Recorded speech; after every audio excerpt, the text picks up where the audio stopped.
Welcome Masturbate, welcome everybody. Today we're hosting analysis stream. We're going to go over the games of, a few games of Harry Pillsbury, strongest players in the world, about 120 years ago.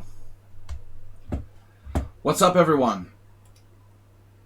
We're going over retro games and opening analysis here today. We've got a little over 2 hours to work with, so I'd like to present a few of these games I handpicked. Pillsbury had a short career. He was ill and passed away.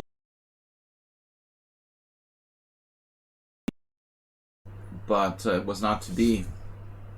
Alright, so we're taking a look at games from Vienna 1898 and Hastings 1895, which were two of his greatest results ever. This is interesting. In Vienna 1898, there was a tournament in Austria with 20 of the world's best players. An interesting point was that Lasker refused to play because he said there's too many players. He was, of course, one of the strongest players in the world at that point. That was a notable absentee of the invitees of Baron Rothschild of Vienna. So this is a game that actually won the Brilliancy Prize, or one of the Brilliancy Prizes, for this massive double round robin. 20-player double round robin. That's the way to do a chess tournament. 40 rounds. Imagine the tournament. The tournament actually takes longer than a month, playing every day with long games. It's insane, and I just think amazing. Welcome everyone. What's up, Virat Carlson, Asterbait? Good morning. I'm International Master William Pascal. I'd like to present some serious chess for analysis today. If you want to watch the replays, which I think this stream is valuable with, I think you should check out my YouTube channel, Video Chess Training on YouTube. So I will post all the videos up there. Wednesdays are for analysis. Again, I'm going to be here for a little over 2 hours. So without further ado, one of the Brilliancy Prizes from Vienna 1898, Halprin, one of the sort of lesser known masters in this tournament. There were quite a few non-household names in 1898, but all the players were competent. There's no hacks in this group. So Halprin versus Pillsbury. Pillsbury was from the United States. He was, again, had a very short career. He was from Somerville, Massachusetts, the greatest chess player ever from Boston, essentially. Somerville is a suburb of Boston, just next to Cambridge, where Harvard University is. So maybe the greatest chess player of all time from the Boston area, Harry Nelson Pillsbury. I lived in Boston for 15 years. It sort of has a special place in my heart. Pillsbury was a local legend. D4, D5. Pillsbury's playing black here against Halprin. I don't know Pillsbury's games that well. I've only actually analyzed maybe 10 or 15. I should actually go over all of them. But we only have so much time. So this one I actually didn't know until today. D4, D5, Knight F3, and Knight F6. White plays the Kali system now with E3. And, you know, what I'm amazed by Pillsbury's play here was how modern it feels. Now, we've got the classical opening. Like, almost 90% of chess games were opened with, like, D4, D5, E4, E5 before the turn of the 20th century. There were some games with the Indian defenses, not too many. The occasional Sicilian French defense, but not so many. But in this Kali system, he plays E3, C5, which, and I think this shows a real incisiveness. I always recommend people to play with black as if they're white. If they're given the chance to take the initiative, play as if you're white here. Pillsbury's playing as if he's playing the Queen's Gambit. This is easier. Thanks, Mubat. This is easier for a player to do if he's a D4 player, which Pillsbury was. So unusually, Pillsbury was at that time, it was unusual. Pillsbury favored playing d4, and he was very much helping to develop some of the ideas in the Queen's Gambit type of structures. I mean, I have trouble with students who play like e4 with white, and they have a hard time adapting to, say, d4, d5, and this idea of playing c5. It's like we're playing the Queen's Gambit. For an e4 player to play the Queen's Gambit with colors reversed isn't that simple. You know, you're really not that familiar. I notice a lot of people seem to have trouble taking on this kind of position, specifically if they're king pawn players or e4 players. So Pillsbury here is okay with it since he plays d4. This is the best move, attacking the enemy center. And now b3. A Koley-Kaltnowski. Early Koley-Kaltnowski. If you're interested in the Koley-Kaltnowski or openings like that, I would highly recommend studying the games of Rubinstein. I was going to say Aaron Nimzovich. But Rubinstein was maybe the greatest, I think, Tartikover, Kali player in the world, and of this generation as well, a little bit more later. But c takes d4. I don't really love this move, but it's justified because of the move b3. Normally, I wouldn't want to do this exchange. It's premature. But there may be an argument that it's justified because of b3. The bishop intends to go to b2. And when you exchange pawns here, you're saying, okay, I'm exchanging pawns toward the center. And when you play bishop b2, your bishop's going to be blocked on this diagonal. It's an interesting concept. I would never play c takes d automatically like that, except for the fact that white has played b3. It seems too early to release the tension. Black doesn't have to play c takes d here by any means. This is not really a threat, but keep in mind, it's possible he takes and he can open the diagonal for his bishop, for example, this type of variation, where his bishop will stay open. That's the kind of judgment that black has to make about when to take with the pawn or not. Can you retake with the knight so the diagonal's not closed? Well, he'll just exchange knights in this case. Yeah, actually, in this situation, no, this is bad. If you take with the knight, yeah, you can do it. That's true, you can do it. I'm not in love with it, though. Black has a very strong pawn on d5. And this knight is going to get hit with a tempo loss based on e5 at some point.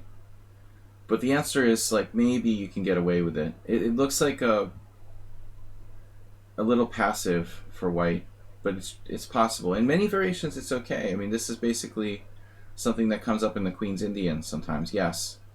So you can take with the knight at times. If we look here, after cd4, no one's ever taken with the knight in 80 games.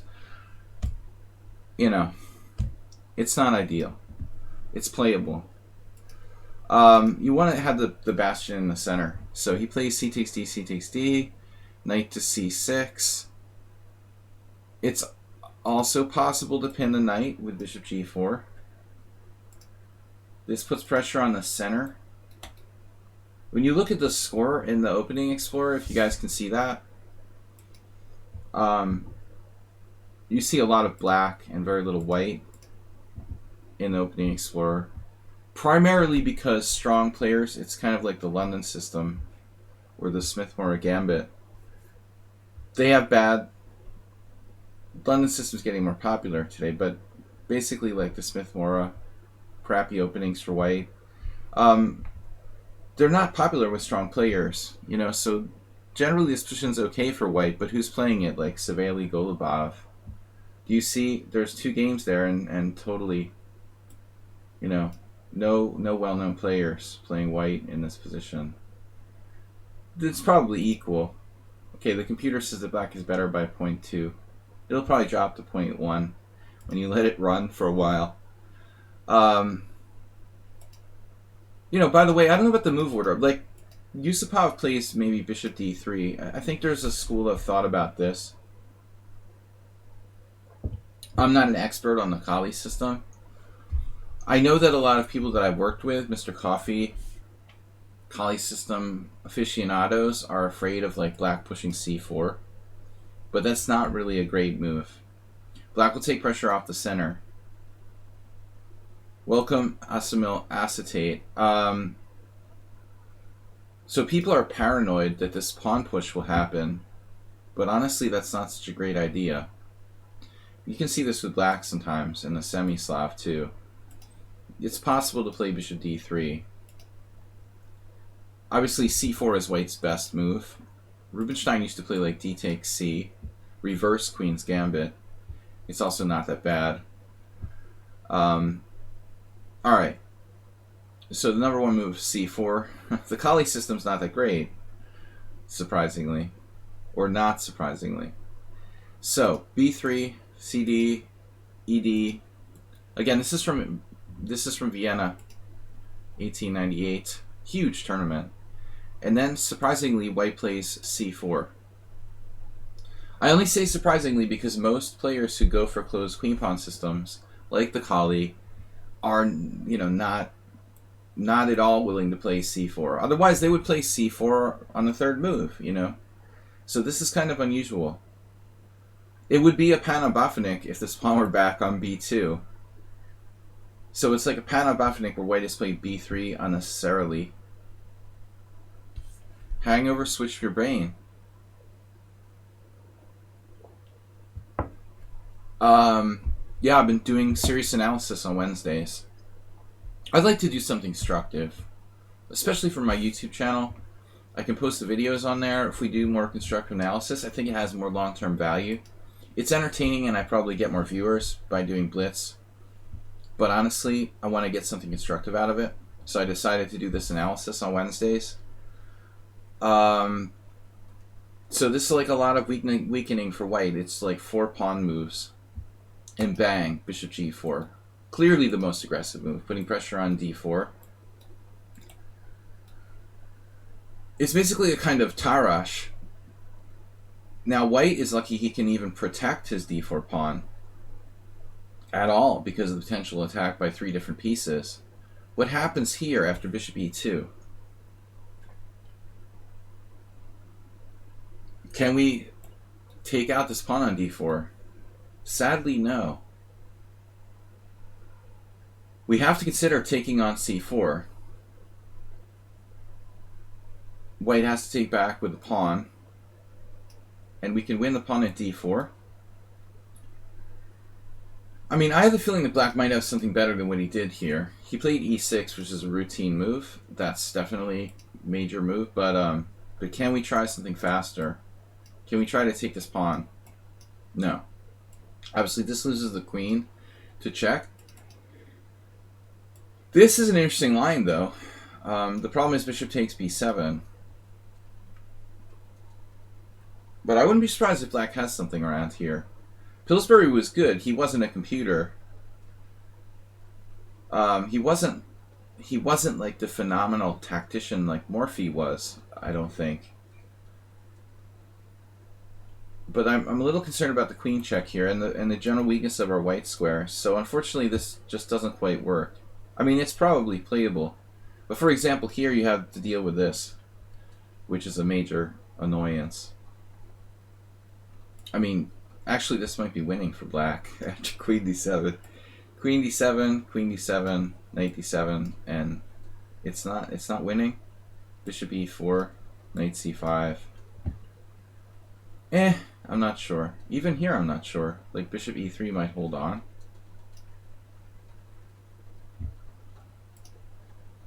Yeah, it's actually holding on by a thread. White's position. I'm turning on the computer here. Apparently we are winning. Oh, you have to take with the king. I totally see the bias. Totally forgot about king d7. Now we've got the double threat of this, and thank you, computer. We've got to rely on our viewers to point that out. Wake up, guys. Good morning. King d7 wins a piece. So thank you, viewers, for picking that up. Serious analysis here. I'm just wondering if we add more. So can we take this? Can we go into this? Because this just wins by force. If he doesn't have bishop takes, Queen a4 check. He has to go back. What's the move?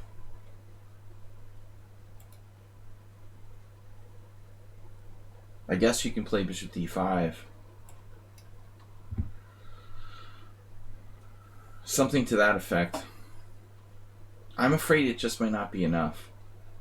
Sadly.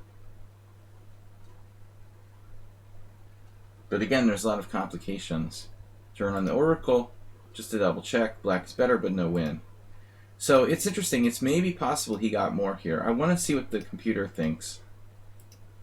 I don't want to overuse the computer, but it's kind of in agreement. You know, like we should seriously consider this. The downside is that it trades stuff. I would say if you're playing a weaker player, especially, we don't really want to exchange, but give them as much chance to hang themselves as possible. So basically, Pillsbury takes his time in this game against a lesser master. He lets the game gradually grow. Exchanging stuff might limit your possibilities to win. So e6, castles, and now he takes. But now it's the same problem with this diagonal. If you take on f3, you're not really winning a pawn. The white king is safe too, so this doesn't really look like it does much. I mean, after this, it's much less effective than before. We're just missing our white square bishop. Basically, what Pillsbury is doing now, takes on c4. He's playing a very old strategy of playing against the hanging pawns. So, hanging pawns. Yeah, Kasparov. Kasparov might have learned from these games. Prem K. Now black played a move I wouldn't have played. We have to watch the hanging pawns though, specifically this advanced d5. Might be possible in some tactical moment. Pillsbury now played rook c8. With ideas of pressure on that pawn. But I'm thinking like maybe white is okay here.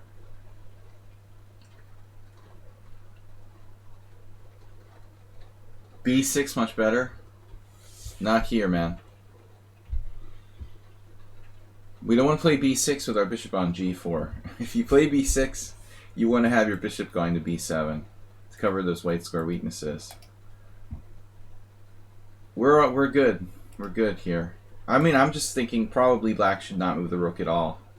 Just develop his king side. I'm not sure. Probably bishop e7. The computer still likes to capture. Bishop takes f3, bishop takes f3, knight takes d4. Why not bishop e7 though? Is there something we're missing here? Because I'm definitely missing something after this. Well, I mean, the only move is rook b8, and then white goes back. What's the big deal? Oh no. Is there any sort of diagonal here? We don't have knight takes f3 and queen d4. I don't really get it. There's no check. Oh, the check on a4, of course. Now you really have this as well. Yeah, we're looking at it in an earlier variation. Of course, it's still okay here. I mean, I don't know, though. You're close to the other variation. Queen a4 check, queen e7, and you get away. Knight d7, bishop e4, knight c5. This is, you should have tuned in a little earlier, Prem, because we're just looking at this variation. Here we have knight check and grab a piece. Now it works. So that's interesting. No, it's different now. It actually works. It looks like it works because we have a double threat. The bishop's attacked and the knight c2, and you can't defend both. This actually wins, it appears. Yeah, I mean, there's still knight c3.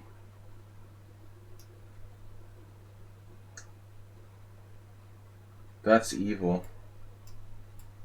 And then this. The rook is trapped. Oh, you mean the beat just goes on with bishop f4? Yep. It's not so easy. So anyway, rook c8 I'm not enthralled with. Bishop e2. What about knight c3? I'm thinking white can try to jam through this d5 advance. This is a concern. Bishop takes f3, bishop takes f3, knight takes d4. Am I missing something? Is this the best move? Bishop e4 is possible. What about knight c3? Yeah, it's pretty good. It looks like rook c8 was a mistake. This was the best variation, destroying the center. He plays instead here. This is a little too routine. Now white gets a playable game. The engine prefers acerbates bishop e3, really securing this pawn. And that's like a Tartakover Queen's Gambit reversed, which is essentially what this is. Tartakover versus Tartakover. I understand now why Tartakover played the Tartakover. It's all coming together. It's some people call the Kolnowski-Colley system Tartakover. Am I crazy? That's a thing, right? I'm not losing my mind. The Kolnowski, but also sometimes referred to as Tartakover variation. Am I out of my head? Just thinking about it, it makes sense. You know, the guy liked to fianchetto his queen's bishop in d4 positions.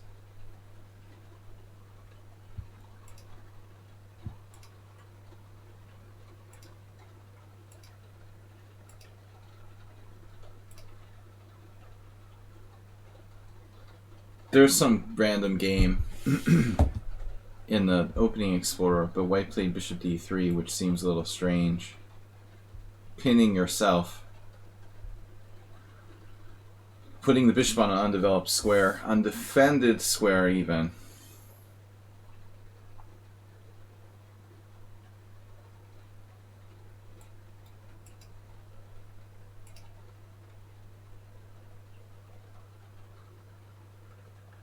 Just to answer Prem's question, you're talking about bishop g4. This is just a better move. I mean, you're putting pressure on the central pawn, which is the weakness in white's position. You have to tie white down to that weakness. Now, he already missed the best line with d takes c, probably. Bishop f5 is just attacking an empty diagonal. It's like the London system. It doesn't necessarily make any sense. It's just a place to put the bishop. A place for mom. Knight on bd2. Bishop f5, it's like it's an old folks home for bishops. So I think this is better. More active. There's more active activities on g4. It has more of a point. Castle's now queen b3. Getting out of the pin. That's a normal move. And now black plays queen c7. This is the square. He's also defending b7. Notice he doesn't make a lot of pawn moves. I wonder what Pillsbury studied, you know, Morphe games in those days. There weren't that many chess books. What did you have, you know? Early works of Steinitz and Lasker. What was the chess library like in 1898 or 1895? All you had was some older works and the games of Lasker, Steinitz, and Morphe. Queen c7 defending, and this time I like this square, as I said. If we can get a knight in there to h5 and f4. It's a weak point, and sometimes this queen can come over here sort of patch it up. I speak from experience. So both sides developing the pieces in a modern way. He did play this right away. I mean, this could easily be a game in like a 2021 chess tournament, and I wouldn't think twice. This was played in 1898. Now he moves the piece a second time, bishop d6, which is inefficiency, right? But we finished developing all of our pieces, and now we have threats of bishop f4 in this diagonal in particular. So white plays g3. weakening the structure but controlling a key square. Halpern has played fine until now. The problem is we've given up our center. We need a plan. And he weakens the squares around the king side, immediately kicks into attacking mode with queen a5. Hits the a pawn, and then he's starting to swing over here and exploit the white square weaknesses. My only concern is like some sort of pawn move with the hanging pawns to interfere with our plans.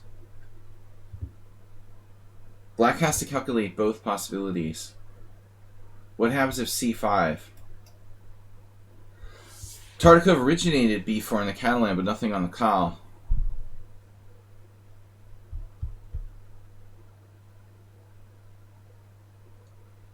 That's interesting. I guess it was just my imagination. Thanks, JCS, for doing the research. Is that why they call it the Polish opening? Because of Tartikover?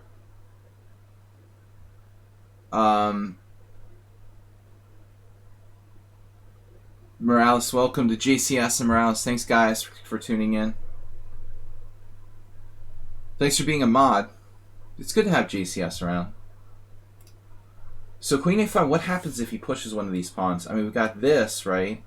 With that possible destruction. I mean, that's the thing about the hanging pawns. You have to constantly... The passed pawn is a criminal that must be kept under lock and key, right? That's what Nimzovich said. What if one of these criminals gets loose? Like, what are we going to do? This requires a lot of calculation. If takes...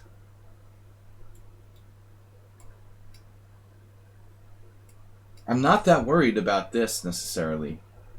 I mean, black would be kind of happy to see the dark square bishop go.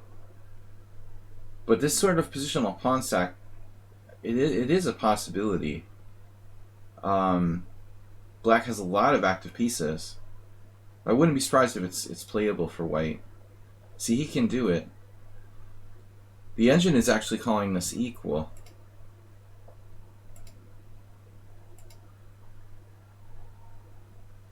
So he has d5.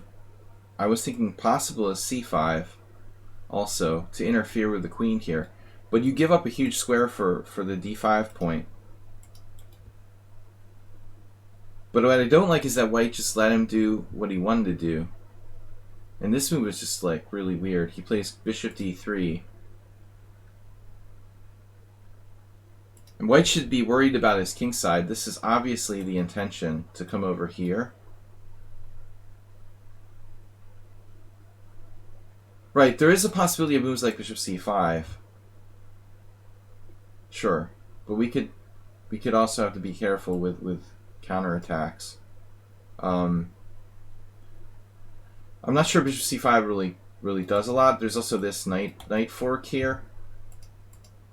The point is that Halpern had to do something incisive, but he just sort of treaded water with bishop d3 and then bang.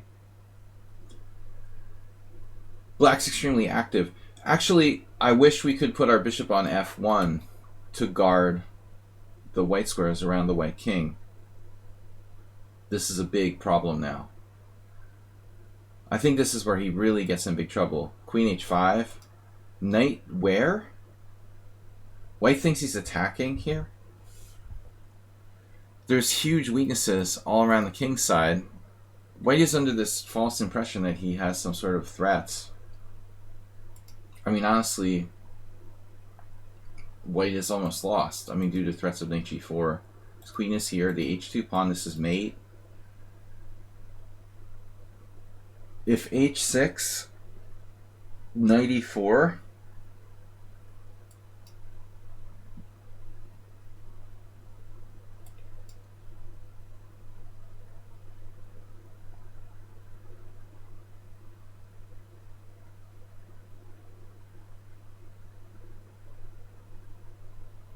Under no circumstances can black be worse here, due to the pawn structure superiority, even if we just retreat.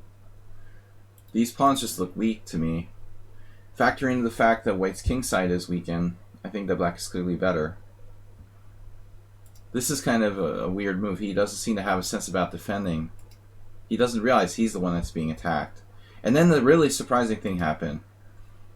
So I figured that black has something here. I'm not sure exactly what. H6 would probably be my move. But he plays this, which really struck me as a surprising move, given that white has the bishop on the diagonal, also the e4 square. Yeah, I mean, the problem with knight b4, you're getting away from the center. Center is critical. e5 is a central move. I am concerned about e4 though. His plan here was pretty cool. He lures his pawn forward and goes then knight d4. With the idea of blocking that bishop out, and he can't take it twice because the knight is hanging on g5. And it's another piece like getting in on this attack. But first of all, I'm not sure like white has to play d5 by any means. There is a problem here though, I suppose. Again, I didn't like bishop d3. So the computer thinks that black is clearly winning. e5 is the best move. Even Prem's move is better than we thought. I thought this was getting off sides. But after this you have some sort of tactical sequence, which honestly looks really strung out. Rook e1. That opens up knight g4. Wow. So here. I'm not sure if I would have seen this with the computer. My intuition doesn't want to play knight b4. But you concretely get this. I mean, that's really where white lost the game, I think. Bishop d3 is just crazy. His plan is to come over here. What do? You like play bishop d3, inviting him to come over there. If anything, I would have played this, probably. With the idea of maybe dropping this bishop back or dropping the knight back, if necessary, to f1. The light square bishop is important. But white doesn't seem to have a clue about defending. He only knows how to attack. So if he gets attacked, he's like clueless. Queen h5, knight g5, and then e5. This is a surprisingly strong move. So what happens if we take?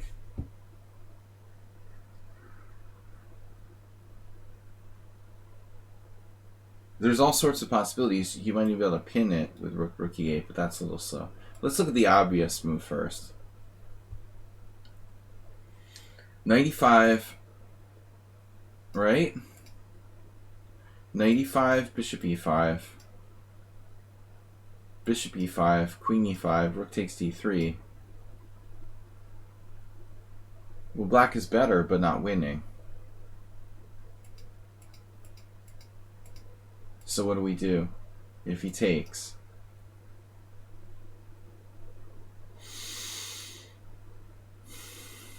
There's an arrow down here. Maybe that's the engine like secretly helping me.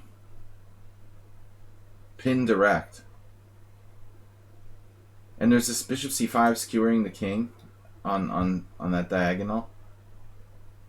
It's complicated, but that's a subtle move that you might not see in a blitz game. I think the time control for these games, by the way, was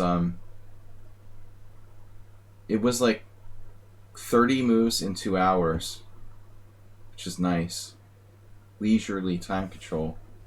I played that time control in New York Open once. It was weird though. I had this crazy time scramble with Grandmaster Tibor Tolnai, where I was winning, but like I was so unused to like the 30 move time control, it totally messed me up. Usually it was always 40 move time controls, and when it was 30 move time control, it was too bizarre. I was never used to having to make time control with 30 moves.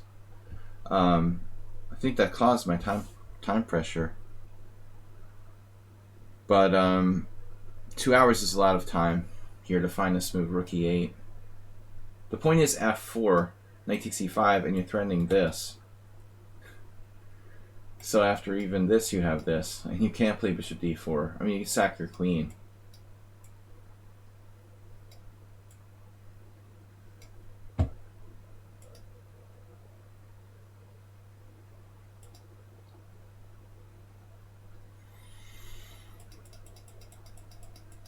The number one way to lose a chess game. Anybody? What's the number one way to lose a chess game?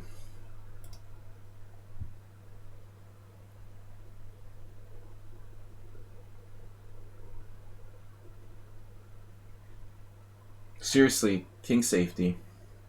This guy has no clue about the weaknesses around his king. He's like attacking black. Seriously, I think if he played rook e1, a normal safe move, he's probably okay. There's a pin here. Even then he's okay. a3 is possible. White just doesn't have a sense of danger. I've seen players over 2200 with very little sense of danger. Knight g5, e5, d5, and now knight d4. And now it's clear to me that black is clearly better. All those pieces, 4 pieces swarming around the white king side. This is possible now.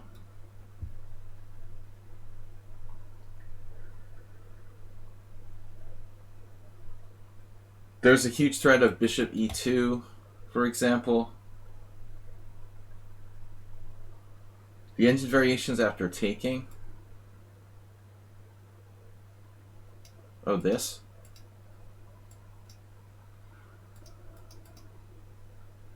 Oh my god, it's not rook c5. It's not rook e8. What? Rook e8, f4, knight takes e5? F takes e5? Doesn't work. Because of bishop c5, bishop d4.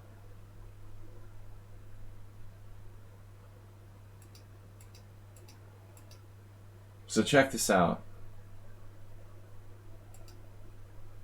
This is unbelievable. D takes e5, bishop c5.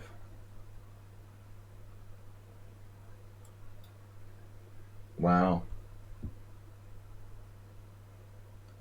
I'd have to find a tournament book. If there's a tournament book on this. The game I found had no annotations.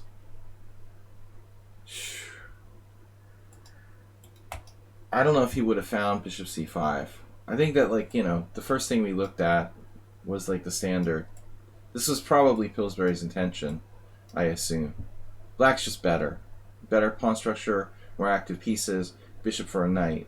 You know, I bet you $100 that that's what he would have played. Like, the computer can say bishop c5 all day. You know, he's not Morphy, and I don't know.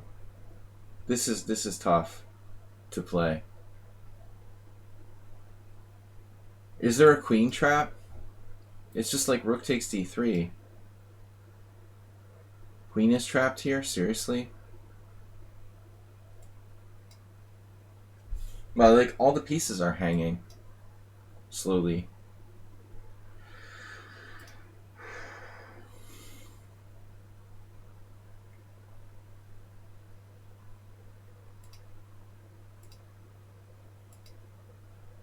There's no way I would find this and be convinced that I was winning for sure.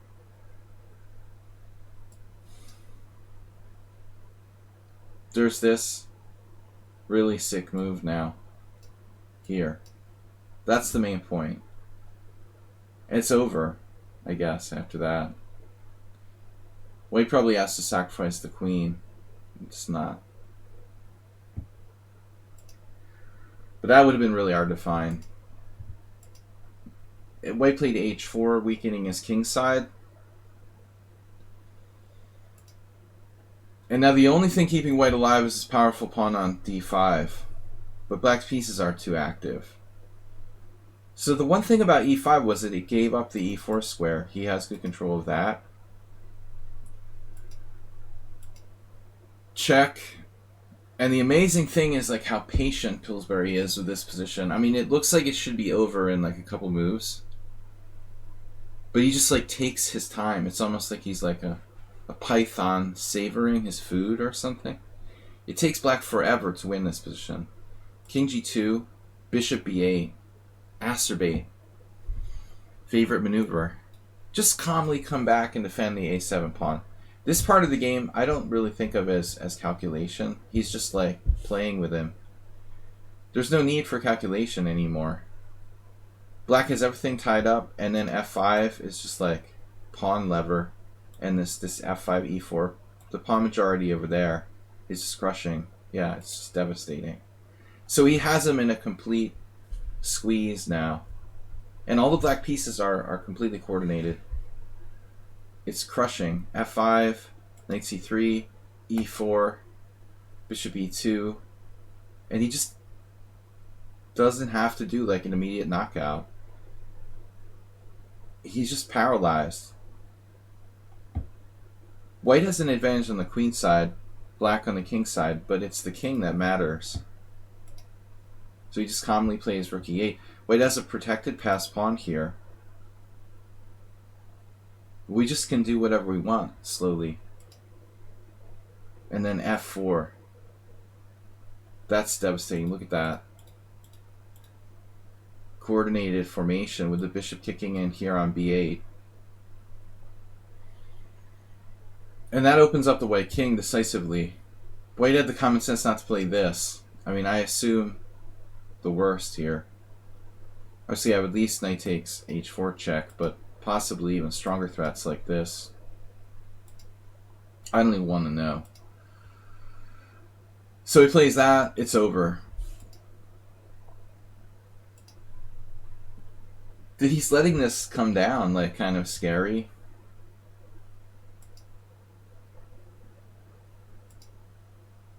Just lets him trade and then check. Oops. And slowly kills him, look. And just calmly blockading. I just can't get over how patiently he plays. Bishop d7, f takes e3, queen g4. Not even clear like there's an immediate threat here. I guess queen h3, yeah, that's an immediate threat, sorry. Here, bishop f1, rook h5, I guess there's an immediate threat. There's no immediate threat, just mate in 2. Here, okay, what's our immediate threat? Mate in 3 or 4 with rook h4. 1, 2, it is mate, so he has to defend, rook c2, guarding laterally. And then this was funny. Snap, there goes a piece. Oh, I guess there was a downside to rook c2. It's just over. So he's just up a piece here. The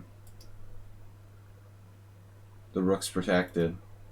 Everything's protected. And that got the Brilliancy Prize, or one of the Brilliancy Prizes for this tournament. The next game was Pillsbury Tarash. That was impressive, though. I think for a game from 1898, you know, this guy finished tied for first in this tournament. 20-player double round robin with the best players in the world except for Lasker. He ties for first with Tarash, and then loses. I think he lost the tiebreak. They had a sort of tiebreak of 3 games. I think that's the way they used to do it. So here's against Tarash, the co-tournament winner. We're co-first place tie with him.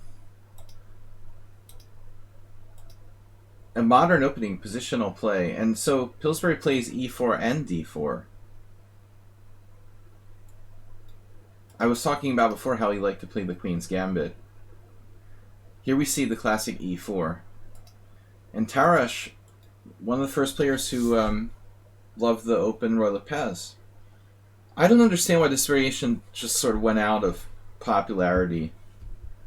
It doesn't seem like anybody plays the Carlsen. Has some games in 2019, but honestly, I used to see the. It feels like I used to see the Queen's Gambit. Excuse me, the Roy Lopez, open Roy Lopez more often. It's not played. I'm not really sure why its popularity declined so much. Honestly. I can't really understand. I guess just other stuff. People are playing the Berlin defense, the Marshall. But the open Berlipez is really interesting for both sides. So, d4, b5. Oh, maybe there was some games in the World Championship. Schlechter versus Steinitz. It seems to me they had some similar stuff. I mean, there were definitely open Berlipezes played. I'm not an expert on who played the open Berlipez first. But I imagine that Tarash would have been one of the first. d5, and now a4. So I think that was also played by Schlechter, if I'm not mistaken.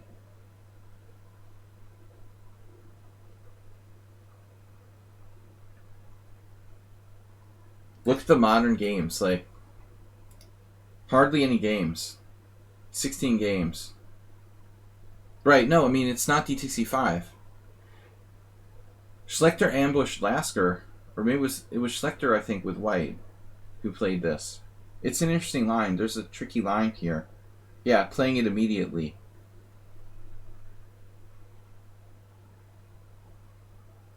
Almost like Gambit style. I guess so. The question is taking on d4. Morales. Knight takes d4. Check out this game from Argentina, 2000. I remember this one. Giacchio against Sorin. Argentine Championship 2000. Knight takes d4. This is the critical line. Yeah, this is definitely Schlechter Steinitz. That this didn't happen in Schlechter Steinitz either. So it's the critical variation. E takes d4, A takes b5, and bishop c5. Like, no one played it till Felatar Jusic or whatever. From that. That's amazing. This is the refutation of a4. Or not. Yeah. But so, look at that game. There's Shirov, Aravind, or something where Aravind had no idea what to do. He didn't study games from the Schlechter era. He was caught off guard by Shirov. Old ideas become new ideas after long enough in the wine cellar. I do play the white side of the Berlipez primarily if I play e4. It's an interesting line, Miralles, for a surprise weapon. See, this game from 2019. Sheriff going out to the wine cellar to get a variation the young Grandmaster didn't know with a4. So this seems to be clearly the best. Knight takes d4, knight takes d4, pawn takes d4. A takes b5. Because you're getting rolled if you play queen takes. These pawns are really strong. Here. I don't like the threat of this coming up.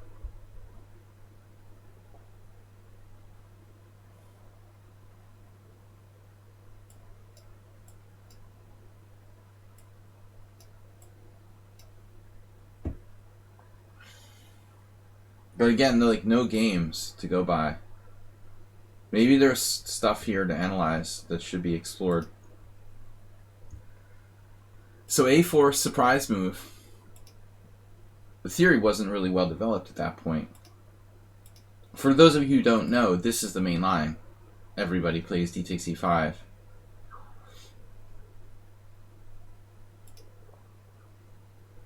But a4 is a good move to catch the opponent off guard. So let's see. The game itself. b4, closing the position.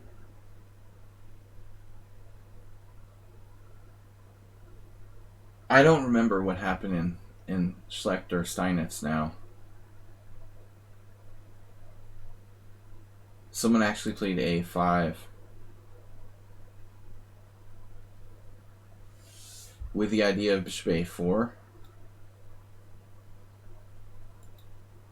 How does this work? Like knight takes d4, knight takes d4, pawn takes d4, queen takes d4. I mean, a5 looks a little slow, but apparently white has a huge advantage. That's interesting.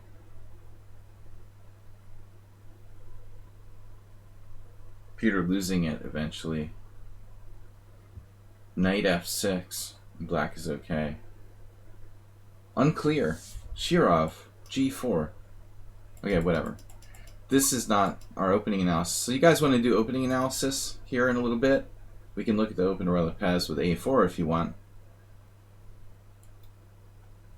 Alright. a4, b4, a5. Knight takes d4. This is the line. Knight takes d4. E takes d4. Queen takes d4. This literally happened. Wow. I mean, Tarash's play is completely logical. Zsofia Polgar would repeat it in 1994 in a game. Damn. I wonder if this guy Villavicencio actually knew that. He must, you know, to just like randomly stumble on this idea. It's a shame. He has like a clear advantage after bishop a4. Pillsbury versus Tarash.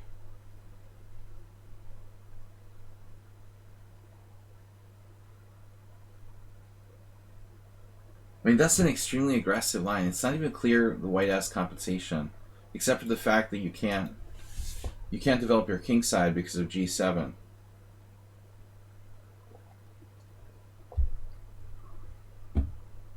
It's amazing the computer is rating white's position like more than +1.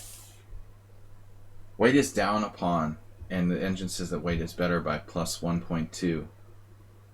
I mean, d5's hit, so you have to defend it. You defend it. Bishop a4. Wow. So this guy improved in the game from 1994 with the engine move. So what's the main point? We can't play f3. Zsofia played this. And now bishop f4. What? Wow. Queen f4, bishop check, bishop d7.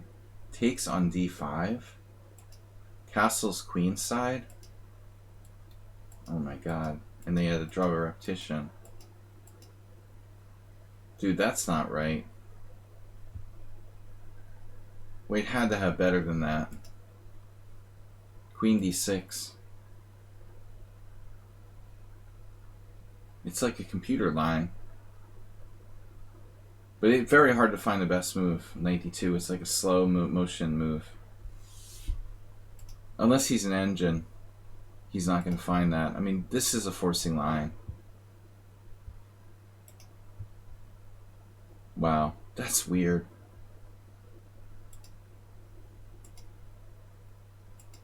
Zsofia Polgar had to practically figure this out over the board. I mean, there's no way you're going to know that variation.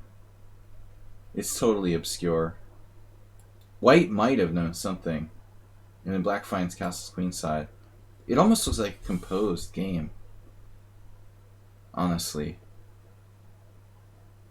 It feels like the game was like made up or something. And they just like rehearsed it.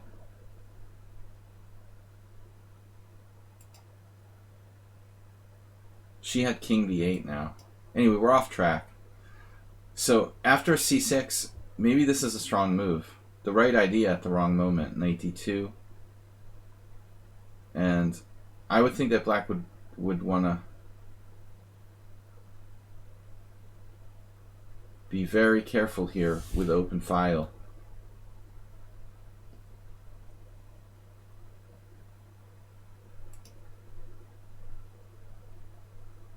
What happens if we trade pieces? We're just too open.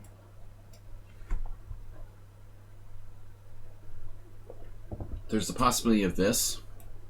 If you try to block the file, there's this, f5. I wouldn't want to have this position with white again. With black against Morales, for example. White has good control of the e5 square. Definitely Morales style. Sacrificing a pawn for the initiative. Very active pieces for white. So knight takes d2 is bad.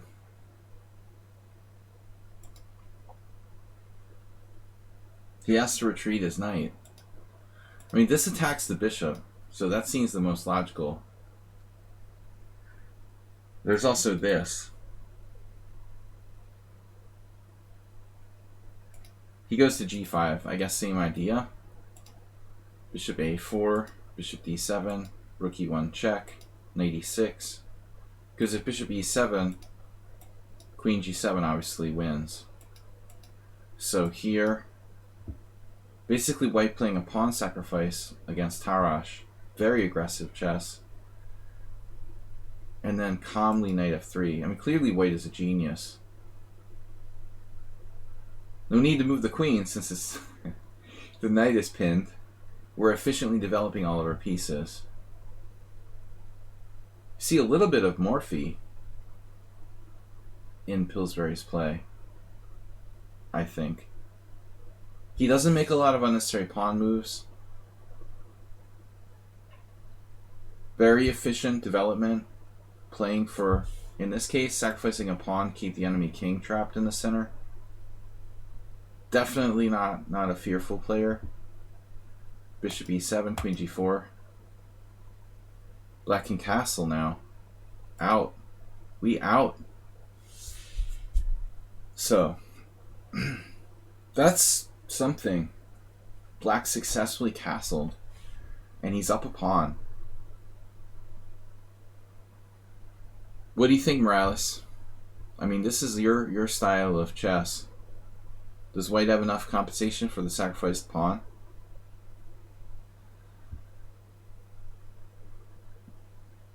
It looks that way. It all hinges on this, and then the white square bishop, and the pressure on this. We've got bishop h6.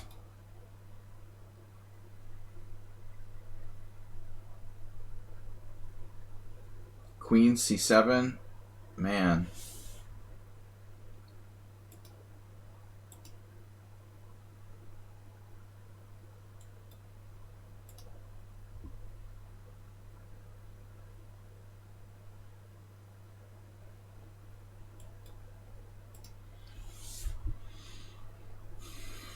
You can play bishop h6, but it doesn't do anything.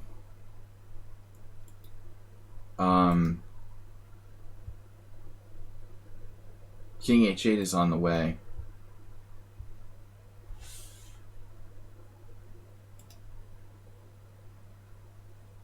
Can black simplify?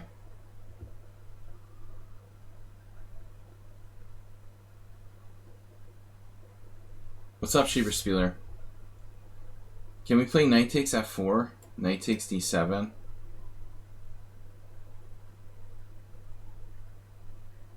It looks like it's possible.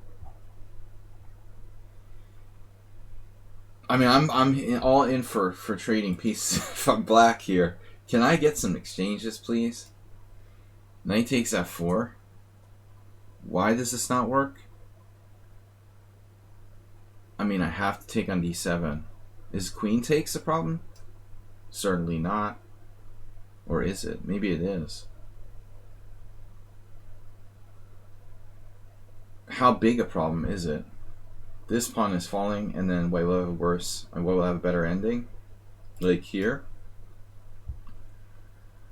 Just hypothetically, you know, it might come down to some kind of ending where white is better, like this.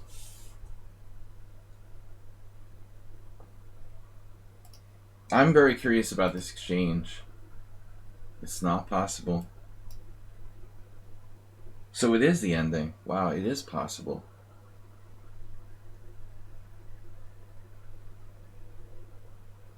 I mean, you got to look for this exchange of pieces if you're Tarash here. A chance to kind of break it down.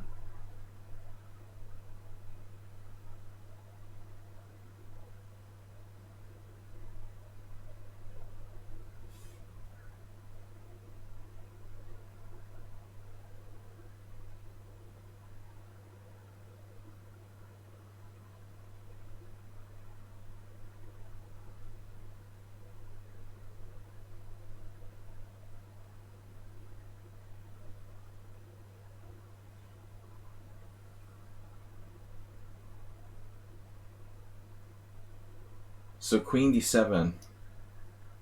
This must be worse than I thought. Queen d7, knight d7. What's wrong with bishop d6? Or bishop d6 right away. This is worse than I thought. Schieberspieler. The Schieberspieler endgame. This is conveniently defended. b4 is weak. d5 is weak. a6 even. But I mean, you know, below the like strong master level, this is no walk in the park for white to win this. I'm surprised. I would think he'd want to go for trading pieces if possible. The engine disagrees though. Wow. So the computer says that white's attack is bullshit. Sorry for the language.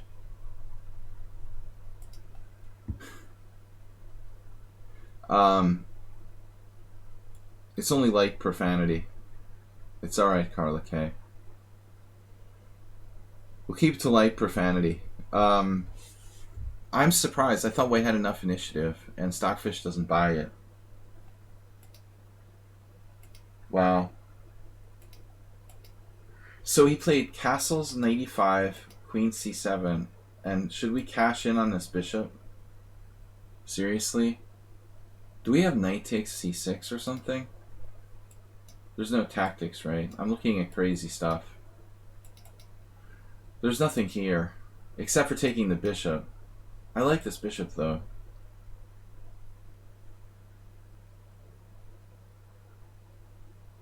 It's just not quite enough.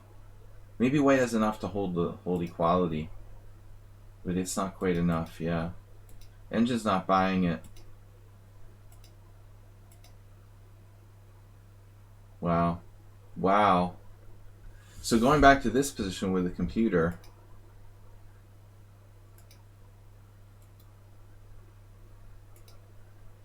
it's a close game apparently, but it's not enough. This is mandatory what Villavicencio did.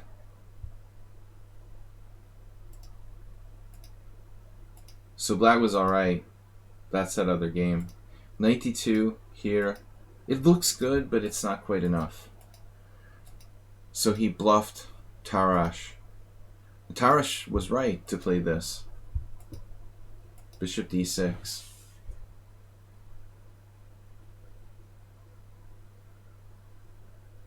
So what's the big problem? It's f5, f4. Bishop g3, f5. With a threat of f4.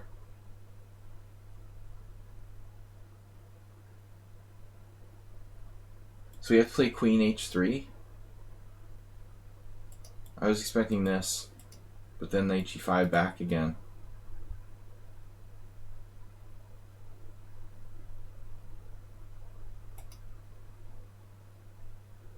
So black is basically a pawn up. White is starting knight takes d7, queen takes d5 here. So black played knight c5, and now he's forced to exchange.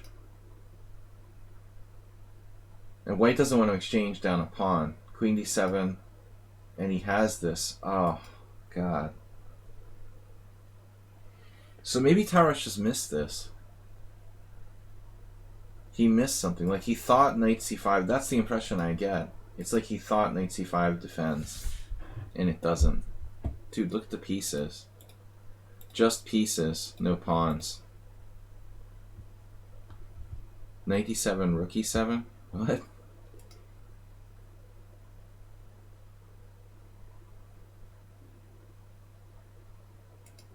Wow. Knight d7, rook e7 is possible. It's a neat idea. It's probably not devastating. It's a little fancy. I have time to take this. And then queen d6. It's a nice idea, Schieberspieler. The new Schieberspieler, now with tactics. It sounds like a bonus offer. We're getting some insights into Pillsbury's play, though. attacking player. I see Morphe influence in his play. Piece activity is paramount. But I feel like Tarash has blundered here.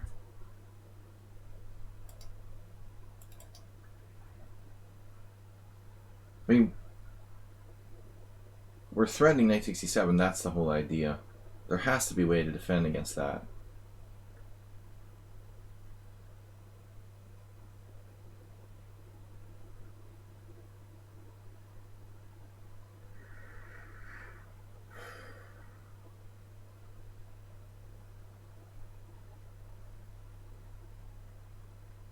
I mean, okay, so that's the critical line. Knight c5, knight d7, knight d7, right?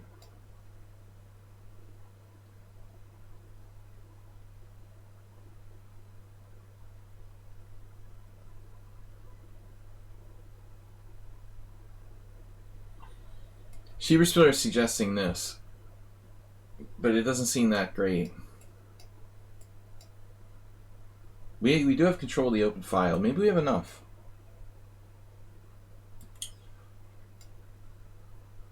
And there you have rook e6, rook e8, and these pawns are falling in the end.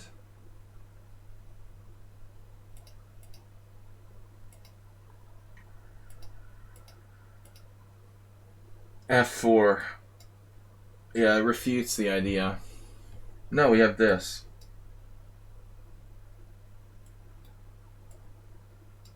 Yeah, you're right. You're right. Doesn't work. f4 refutes the Schieberspieler variation. Black had to play knight d7. So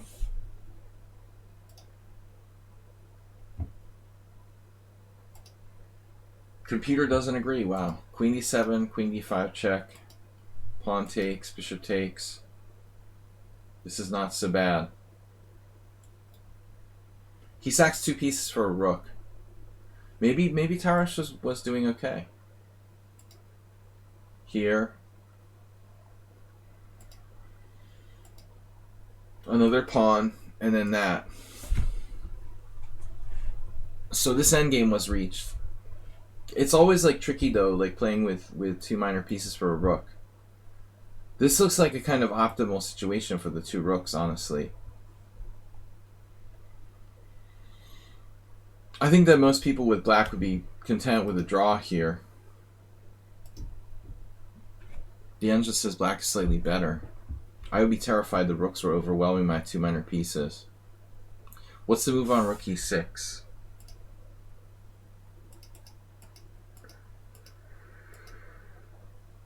Where? You mean this? On this line? Here? What are we talking about?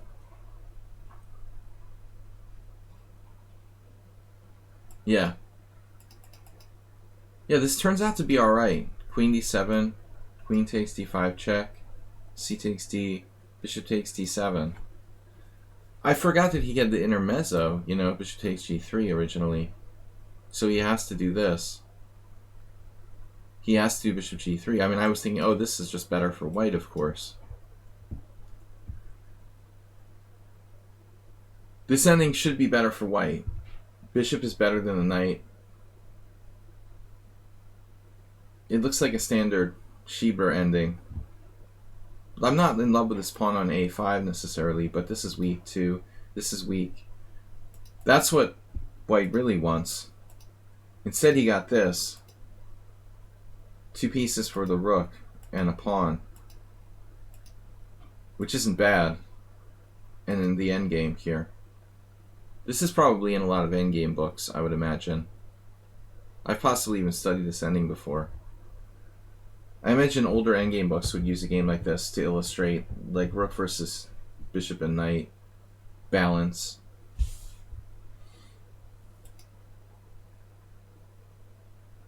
Pawn is artificially isolated.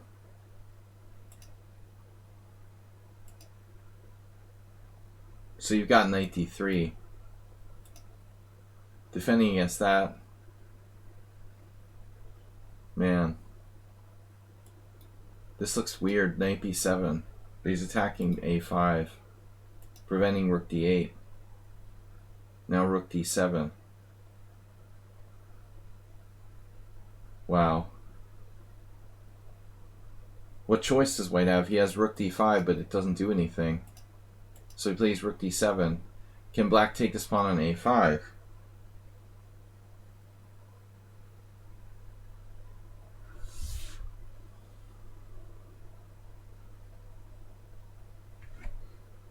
This must be what black missed. That he can't take the pawn. You don't play knight b7 if you don't want to take that pawn on a5, I guess. I like the knight on c5 better. This is a little bit better than... I mean, seriously, can't black play like king g7? He was afraid of exchanging rooks. You wouldn't even have to. You could play this. This is not that clear. Black is okay here. No, I think this is fine, if black is careful. I think even if you exchange rooks, you're probably okay. There is a question of this pawn, though. The two pawns, if one of them falls, black's in trouble. Even here, the engine finds a draw. It's a draw with b3. So it was hard for Towers to lose this ending. He had to really try. This is not a brilliancy. Knight b7, rook d7, and now if knight takes a5, is the knight trapped? I'm thinking the knight is trapped.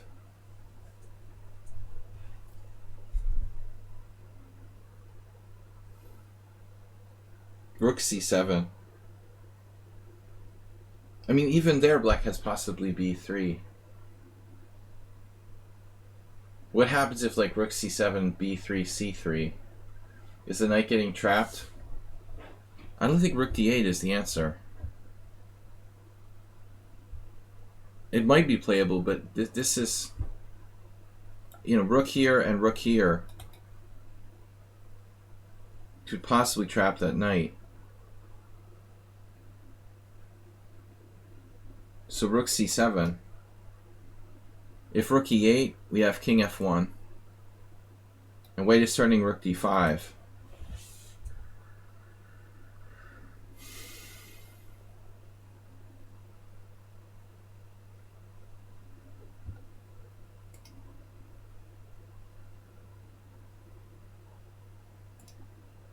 Yeah. The computer calls it a draw. Rook c7, b3, c3. Now what? Rook b8.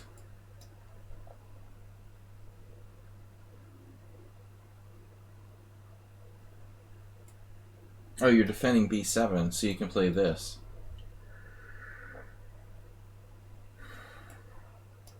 It's obviously scary for black. But according to the computer, it's still a draw. Wow. I mean, you have to be very, very precise. And basically, Tarash, with limited time, was afraid his knight might get trapped, I guess. So he played this first. Probably not such a bad move, but there you go. Now it's rook d5. And now king f1. And now black goes back to c5. White sort of stole the initiative.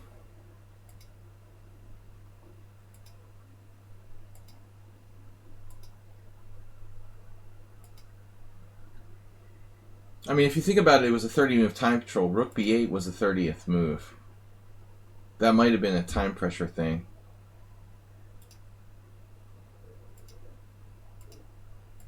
And now they're after the time pressure.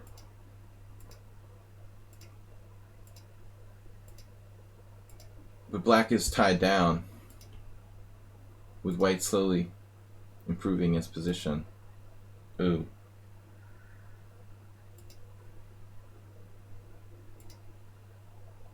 So it's like principle of two weaknesses. This and this and this, three weaknesses. Now f4 with active counterplay. Rook b6. Rook f5. g4. Rook d5. So Pillsbury shows real endgame skill. Not only attacking ability in the opening, he's able to outplay Tarish in this ending. A slightly worse ending, probably. He completely outplayed him. If only the king can get in the game endgame actively. I've probably seen this ending before. But it's been a long time. And that's where we really look bad now. The sudden transfer of the king into the game is game over, it looks like. I think it's over if this king gets in the game. So, yeah. Classic example. I'm sure that I've seen this endgame in an endgame book. Maybe like Practical Chess Endings. I'm not sure. But it's a classic example of the rook. Not just the rook, though. I mean, the king getting in the game. Black's king can't get in the game as fast, and we're tied down to those pawns on the queen side. And now he's going to lose something. If knight e5, we lose a6 to rook b6. Either one of those pawns goes, and it's going to be hard for the two minor pieces to stop. He dropped the b pawn. And I guess now it's winning. Like, we're going to get the king out. We're going to play 3-on-1 majority on the queen side. There's a big difference between rook and two pawns for two pieces and rook and one pawn for two pieces. And this is too much. So it seems like once the rooks are exchanged, it's over.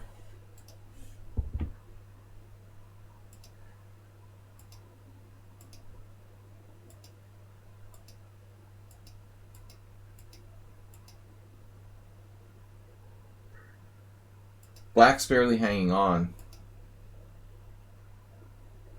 Yeah, it's very, very tedious. It's not really clear where Tarish went wrong.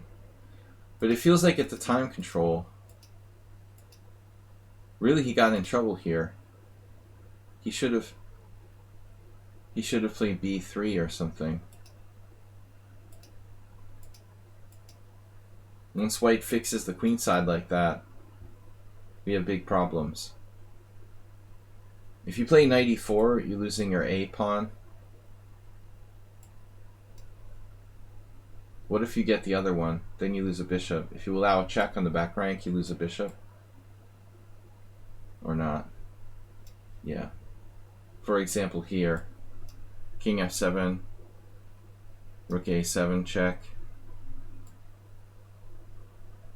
Black's in like a mating net. It was really hard to play. Probably around move 30 he's okay. But this is where it all went wrong.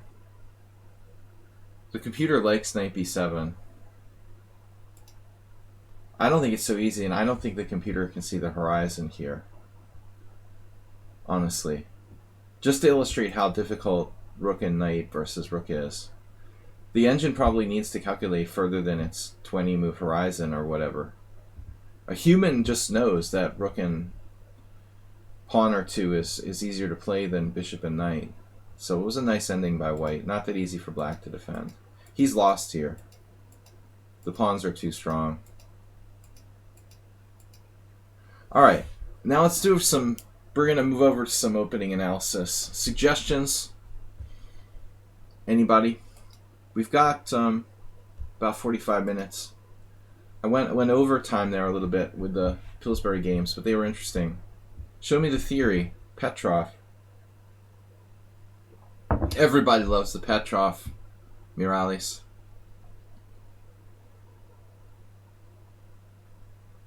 The London system today. What are we gonna look at? Let me get a new study open here.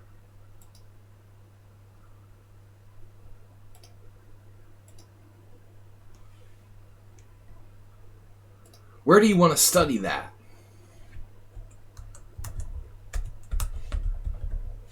Wednesday opening ideas. Opening ideas 3. Majority wishes. The King's Indian defense G4 variation. Sorry, only real openings count. The G4 variation. The Royal Pez thingy.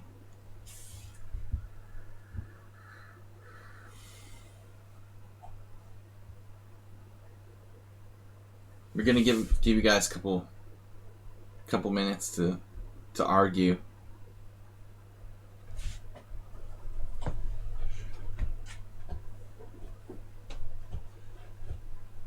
G4 against the King's Indian is not a real variation.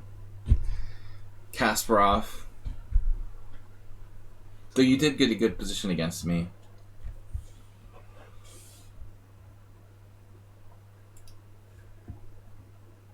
Was I? Oh, beating the Bishop E5 closed Sicilian. That's an interesting idea.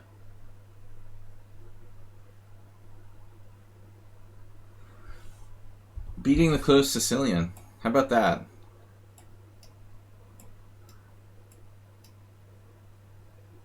Did you see this thing that Zen Chess played against me yesterday?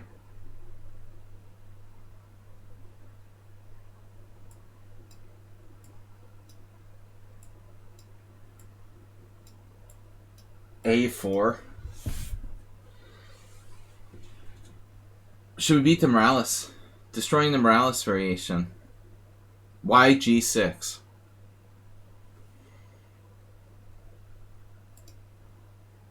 Because I like it better than D5 and E6.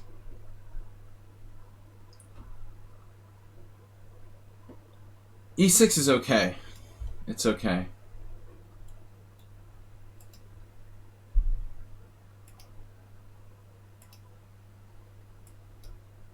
G6 is a true way to play.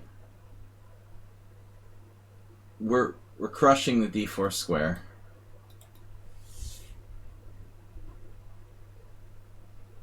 But I just thought this was an interesting line to look at. He played A4 after this, and I drifted into a bad position. I mean, seriously, Bishop E5, Knight D4, A4.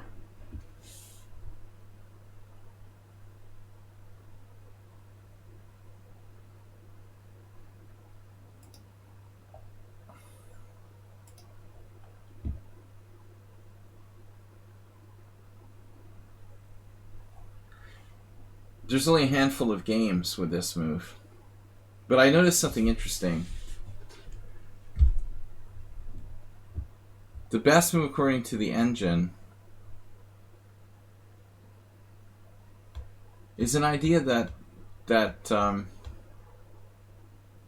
alright, I will explain one thing. Like, I worked with Roman Gigiashvili, and he advocated this crap for white. I never bought into it. Never. Even after hanging out with him for a couple of years, I would never buy into it. And he I think he was suggesting Knight H6 here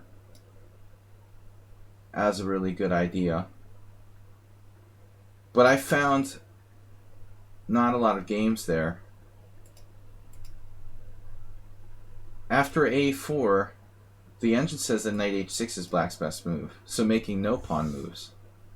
When I looked this up, there's only 3 games. Ian Rogers, this guy Ornstein, who I think he's actually, he might even have gotten I think he got the GM title. And Drautska, who's a decent WGM.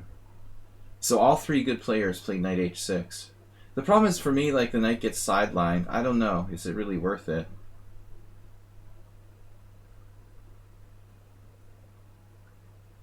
Is it worth paying the price of our knight getting sidelined not to make a weakening pawn move for black? That's the question. I just got a horrible position very quickly with black. And actually, Morales, this was very similar to our simul game on Sunday, strategically speaking. So if you flick on the computer here, after knight h6, the bishop sort of just chills out there on b5 for no reason.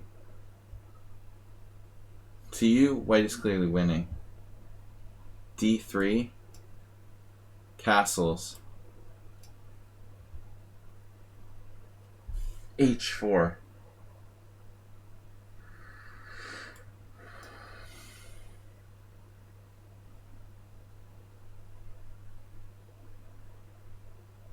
Yeah, I'm not really convinced by this. It makes me nervous. h4.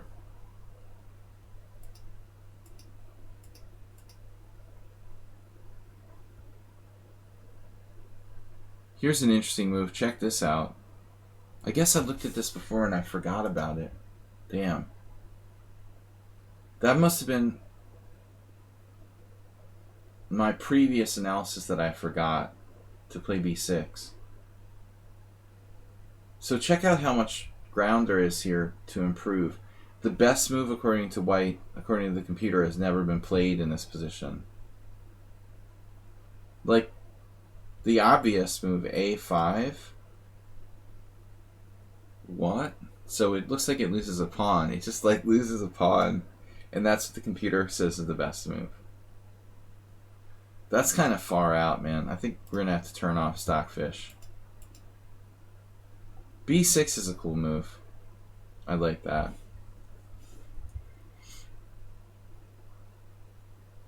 But the idea of double fianchetto. Something I like to employ here. This is the latest variation. Black never lost a single game. Alright, that's something to play there. But check out what I did in my game. It was like a4, e6. He played bishop, no. Knight d4. And this is an interesting position. Zen Chess must have done his homework. According to the engine, like white's best move is knight takes d4. All these other guys played e5, which I guess isn't that great. But after knight d4, pawn d4, knight e2, I found this position very, very annoying.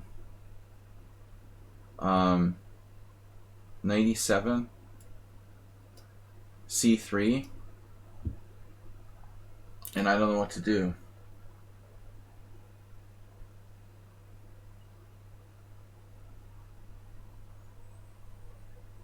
Oh, this was cool. So, what's the best move for black in this position? I failed to find it.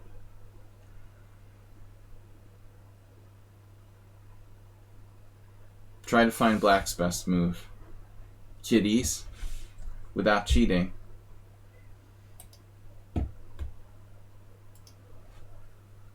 Black wants to be efficient, not waste time, not create weaknesses, not exchange on c3 because it like increases his control of the center. Queen b6 is interesting.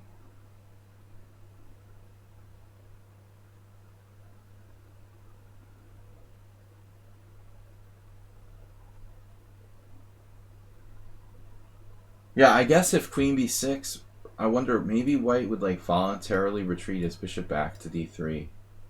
This kind of stuff happens in other lines of the Grand Prix attack. Now my queen is a target. I could get hit by a5. The biggest thing I was afraid of was like b4 and bishop a3 and it's over. Essentially like a really good wing gambit for white. My whole position is falling apart. Like if I thought for a while about knight c6. Surprisingly no one played that. Maybe it's not so bad. A6 followed by d5 is what I did, and it was horrible. Horrible. White's better. Huge better. I was thinking about this, though.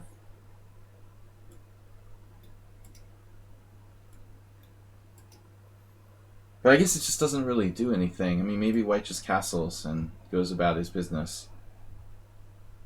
There is a cool move here, though. I guess it's also... Maybe it doesn't do anything, but castles. I like this. The point is that we're offering to sacrifice this pawn on d4. I mean, I thought this is kind of outside the box. But this game, Rivas, whoever...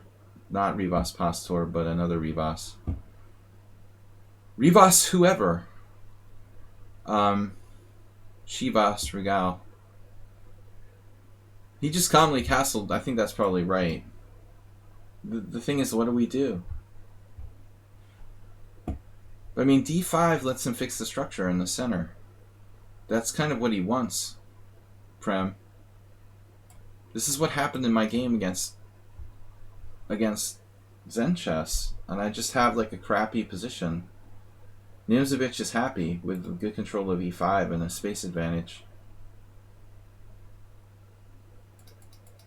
That's why this system is so dangerous that I wanted to look at it.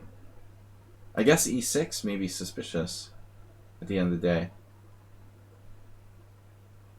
What I think is cool is like this type of thing. I mean, I didn't think about this because I didn't know, what I'm going to do after knight d4. Cabaneros said, please analyze some Ulf Anderson games. We will one day, but not today. I'm out of game analysis now. We're doing some opening study. Why I didn't play castles because of this, Can we do this? This I think is a cool position though. Now it's a different story. It reminds me of my game with Morales from Sunday Simul. Now this is different because this pawn is gone. I mean, it's like a really bizarre French.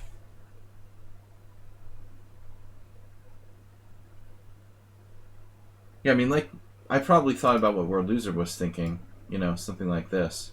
And it's okay. But if we just play positionally, it looks a little scary if this ever gets out here.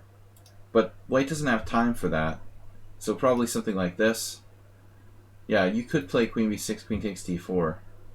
I guess black has a lot of moves. I mean, you could play this and you just have a solid position. It's a French player's dream here. The dark squares are not happy. But honestly, it's an annoying variation. Bishop takes d4. e5. Trapped like a rat on d4. The bishop is trapped. Yeah.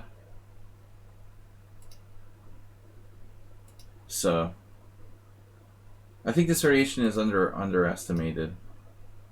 Okay, guys, we have like half an hour to study the c3 idea. Zoran Illich. I won't give away Morales' secrets here. Cabanero says I'm a favorite lecturer at Chess Lecture alongside Jesse. Jesse's a unique person. He's a philosopher, so he has a really interesting approach to chess. I agree. All right, another opening suggestion. What can we look at? Use your... How many channel points do you guys have? We should just set it up so you have to submit channel points. e4, e5. The Petrov. What is it, Morales? In the Petrov, specifically. The refutation of the Rosen Gambit with d4.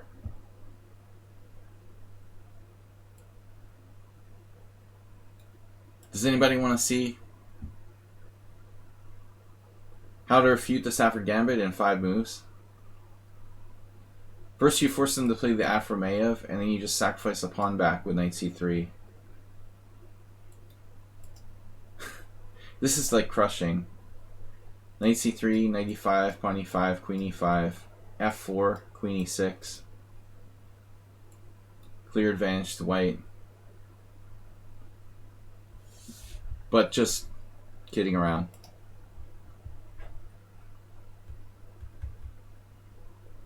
Antonio, you're the VIP. 2.5K. The Budapest Gambit. Yeah, let's look at the Fajarowicz. I still don't have a good system against this. Yesterday against Scared Knight, I played knight f3. Alright. I've been putting this off. What else have I been putting off? Oh, I know what we should study. Let's not study this. I know what we should study. Let's study Summon of Sounds, Accelerated Dragon, Oigle variation. Because I got another terrible game. After knight f6, bishop c4, a5, we have to learn how to play with white. That's not the right position, sorry. Bishop c4, castles. Castles, a5. How to play with white. This is still the wrong position, sorry. Bishop e3, a5. How to play with white after a5.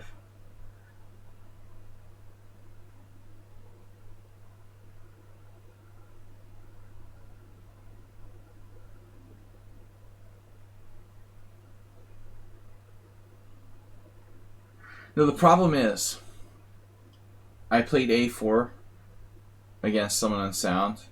It's nothing. This is an insane position. Like, it looks like white has to be very, very precise. But I didn't know the theory well. I played like 2 games with black with this move, actually. I played a3 last game. It's horrible. I'm embarrassed by the game with a3. This is not a move. It's just garbage for white. It actually makes white's position worse. It's worse than a4. I can't believe I played that. I played a4, it's nothing. I've played a3, it like loses almost. So white literally has to choose between castles and f3. f3 weakens the position though. So I mean, it looks like we have to castle. It's the only move. Actually, I played one of Scared Knight's compatriots, Samsonisti, with black in a tournament here in Budapest in like it was 2004. One of 2 games I played with black. I actually studied the theory with black a little bit. This was 16, 17 years ago. I remember we had some game with this and I drew with black. But I never really ever tried to play it with white. And I just don't know. It's just very confusing. D6 is sort of wimpy. White can go here. So the theory must be a4.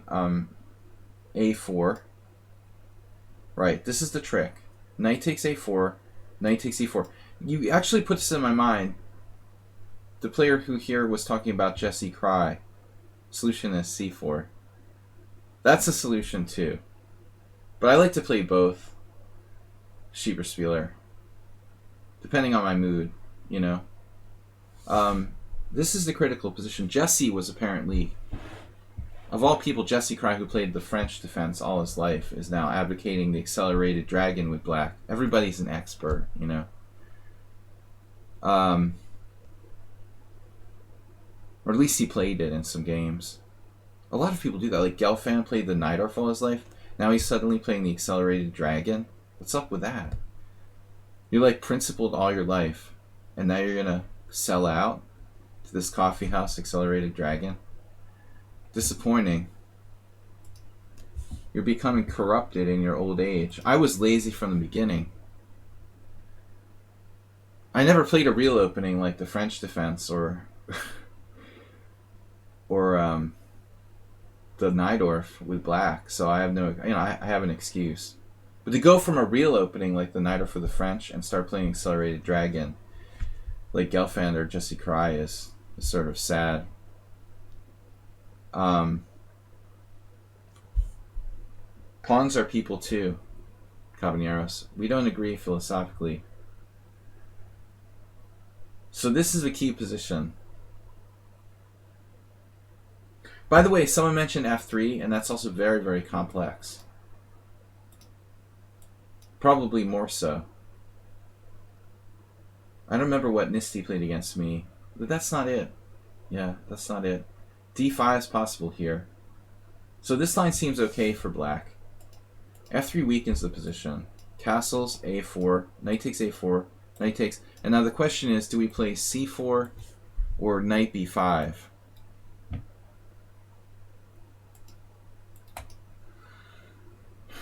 Maybe Schieberspieler likes c4 better, probably. It's never too late to play c4, Schieberspieler. It's like we hung our e-pawn.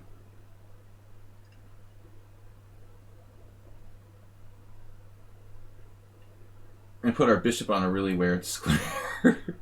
How often do you put bishop e3 in the Razzi? I have to argue that's kind of a tragedy for the b3 bishop here.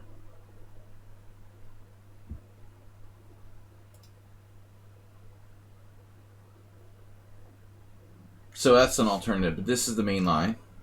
Everybody knows this. And that was my game with Nisty 17 years ago, 2004, first Saturday. I didn't know the line that well with black. I don't even remember. I think I played rook a6. I guess I played rook a6 and we went into some sort of sharp line, not knowing what I was doing. But this is apparently a move as well. This is what Jesse played, I think, in some blitz game I saw. The rook is on the knight, so you can't take on d5.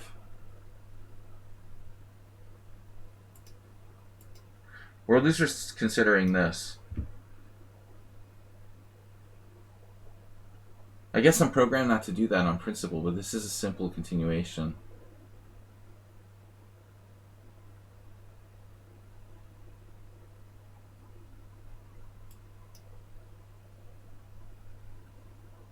Black has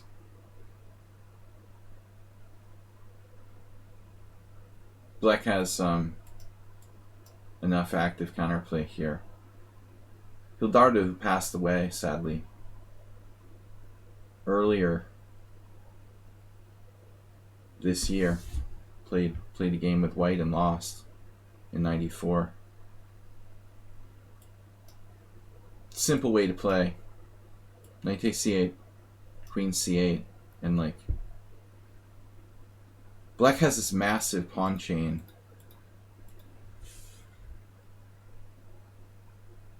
That compensates for the bishop pair.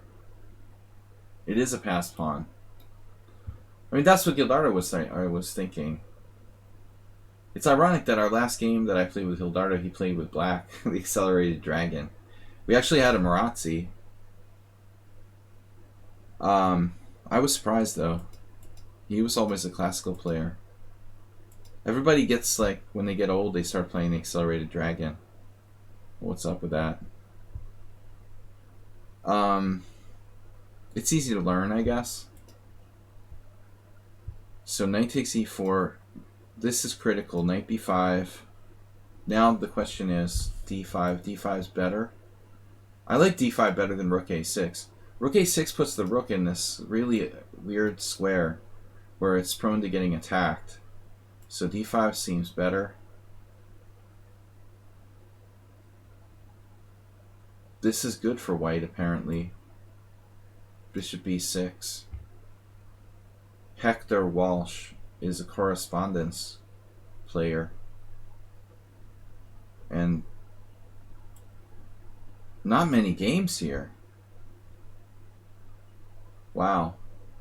One correspondence game, Anna Muzishuk, and this old Grosspeter versus Sherish. Another player who doesn't play the Accelerated Dragon. That blows my mind. Like, Sherish never played the Accelerated Dragon with black that I can recall. That's very odd. that he would play it against Grosspeter. I remember losing to Cherish in a white side or the black side of the Accelerated Dragon.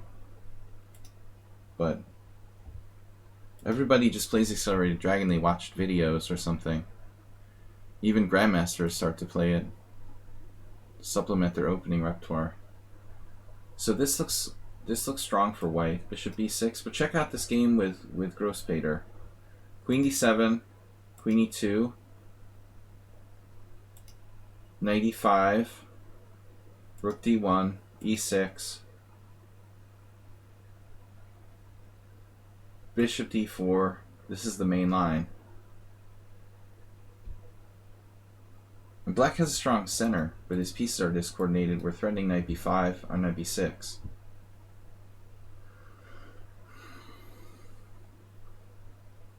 Grosspeter has another game. That's funny. That must have been what he did. Lajos saw that Grosspeter lost in 2011 and then just like rolled the dice that Grosspeter would play the same line again.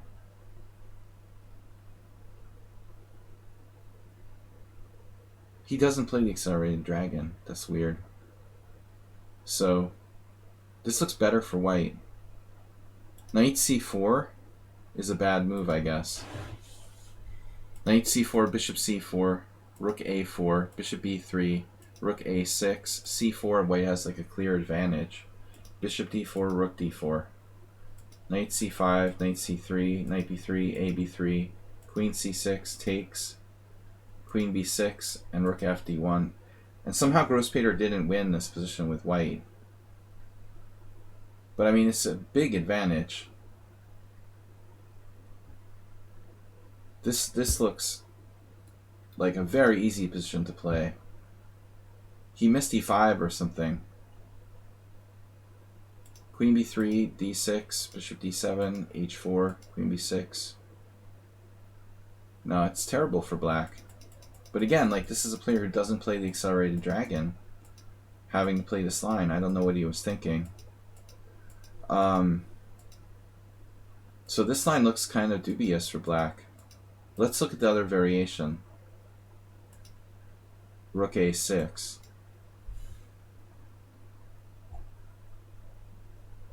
You see, here you've got much higher level players. Kamsky, Istrichescu, Topalov. Kamsky can play the Accelerated Dragon because he worked with Roman a lot. So he could throw it out there from time to time.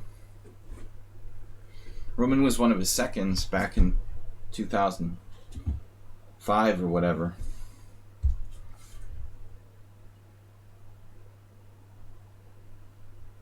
Roman used to tell me stories about some of the funny experiences coaching Kamsky. His dad would beat up the other trainers and stuff. Not a very pleasant job. They never messed with Roman. Alright. You got the mug? Is that a Kamsky?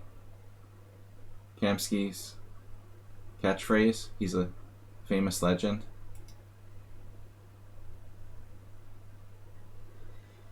He seems embittered. I don't blame him.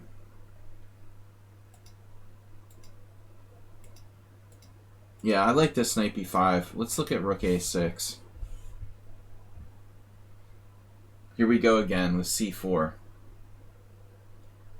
So the Jesse Cry theory about pawns, is that what we're looking at here? We don't play pawn moves. Pawns are not people. So according to Jesse, like, this would be the move because only people are people.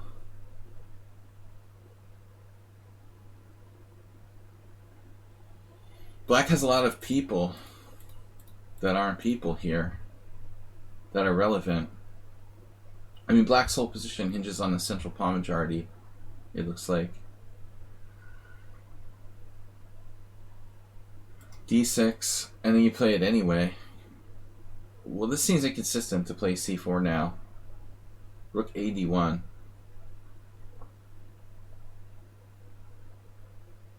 I'm trying to avoid playing c4 like it matters.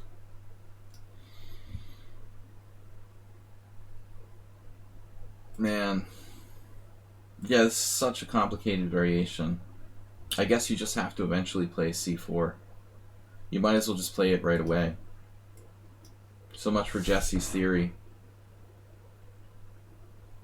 So basically that's it.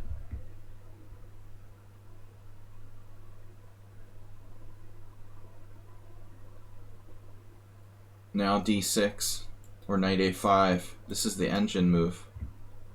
So we'll expect that from someone on sound next time.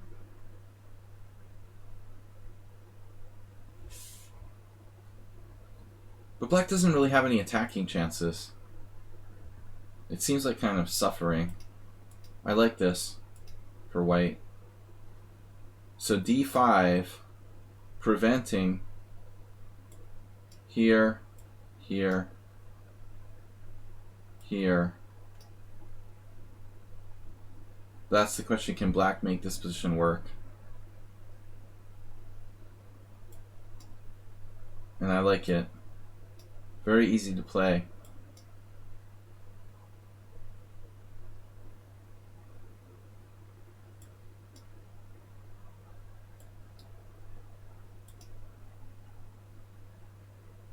So you have to find an improvement on Cherish's play. There's only 3 games here, but none of these players are that great. Again, Lichess is a good player, but he doesn't play the Accelerated Dragon. Queen c6 is the engine's improvement.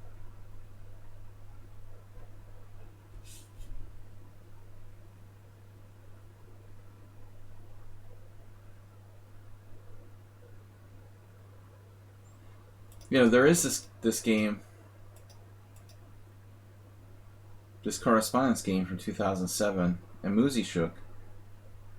It seems like the Musishuks memorize like tons of theory. They're very theory oriented.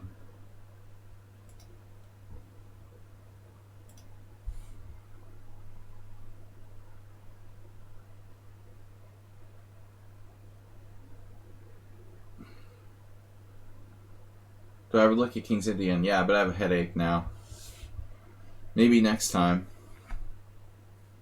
I mean, I sort of gave up playing the King's Indian because it was a lot of work. And I'm not an active tournament player. I mean, I played some games a couple years ago. I thought about bringing it back. But very labor intensive playing the King's Indian, man. At some point you get to a certain level and you're like, why am I giving my opponent like a massive space advantage? Well, you're just giving black an advantage. I mean, giving white an advantage when you play the King's Indian. You're spotting them a huge space advantage. It's not as bad as playing Aliekin's defense, but it's close. I mean, I think that's why the King's Indian has really faded from popularity. Computers in particular are like, white's just better. If you look at the score, I mean, for example, speaking of g4 or whatever, I gotta go in like 15 minutes. We can take a little look at general ideas of the King's Indian. But I mean, my biggest problem is like, okay, h3, you know? For example, look at the score here. I mean, you seriously want to play this? h3, white scores, what, like 48%, 46%? Is this a good opening for black after h3? Prem said he wanted to play g4. Well, if you want to play g4, this is probably the better way to do it. Maybe black should just play the freaking Benoni, you know? You might as well just play the Benoni. It's the best way to beat Schieberspieler. Good if you don't want to draw. Look, I mean, you can play anything below a certain level, but my default setting is like master level chess. You can crush people with the King's Indian below 2200 if you're really skilled at it, but that's the point where it starts falling off. Once you start playing really good players, it's not as effective anymore. Yeah, I mean, But you can play for a win in many different situations. Yeah, it's hard to play for a win with black. You have less space in every opening, pretty much. It's always a problem. How much risk do you want to take? Schieberspieler, did you put in my most recent Benoni? Against you? That wasn't such a good one. Yeah, we should analyze the Schieberspieler Benoni variation. Schieberspieler anti-Benoni.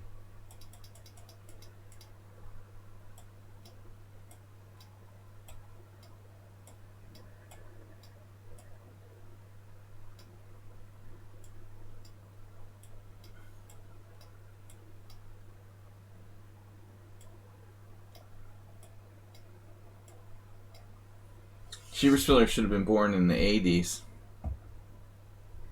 This was very popular in the 1980s.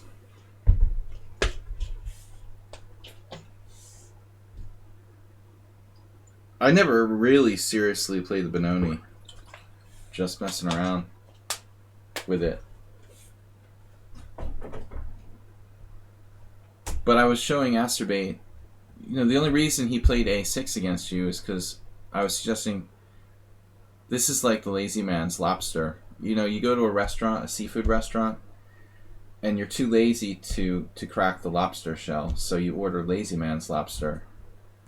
They like crack the shell and bring out, essentially like a plate of lobster meat or whatever with butter. But it's not as good. Somehow it's better if you do it properly. I think this move is probably suspect, but I was just showing this to Asterbate because it's like the simpler approach for black to play. Probably the critical line is bishop g7, queen a4 check, bd7, and queen b3. So I don't know if we'll ever get to play Schieberspieler here. I suspect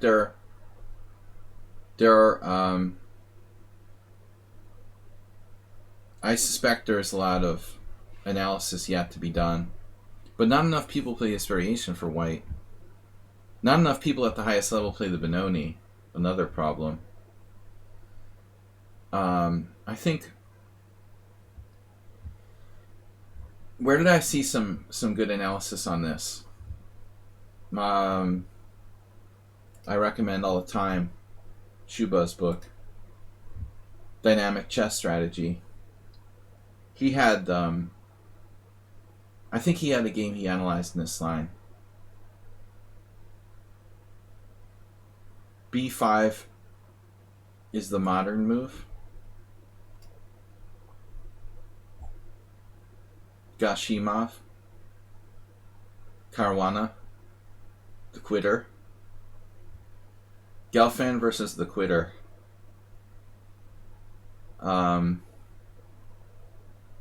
2011. Caruana played the Benoni. Yeah, I mean, there's a lot going on here. It's a very complicated position. That's definitely the way to beat Schieberspieler, though. This is hanging. But I don't think that Schieberspieler, he's a very good player, but I don't think he's the player who should necessarily put himself into a wildly unclear situation. Schieber is excellent in his own right, but we all want to play positions that favor our style. I think that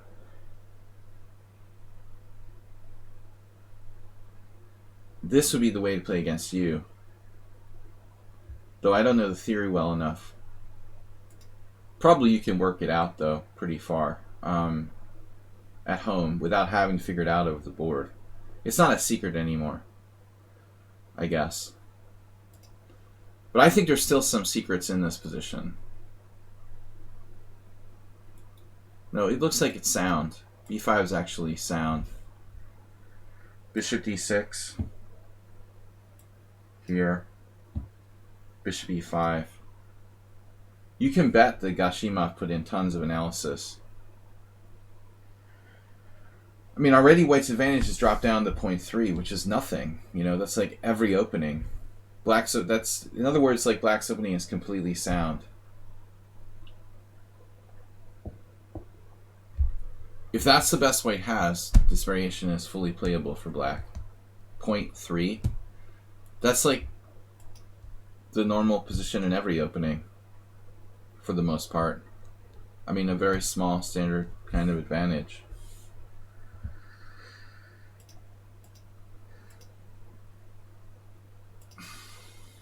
This was the original plan, I guess. Can black castle? That's like sacrificing everything.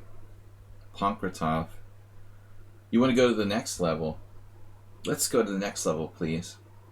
Alright. I'd like to sacrifice everything.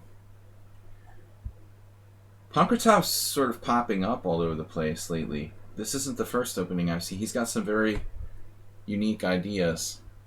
Why not just give him everything? Hey, have all my pawns. Would you like another free pawn? Bishop d6, bishop a4. Pankratov versus Yuri Weird Al Yakovich lost against Pankratov in this. Oh. Hey, where's my dark square bishop? Dark square bishop versus light square bishop. Li Chao played with black. So here's another good idea. Benoni's alright.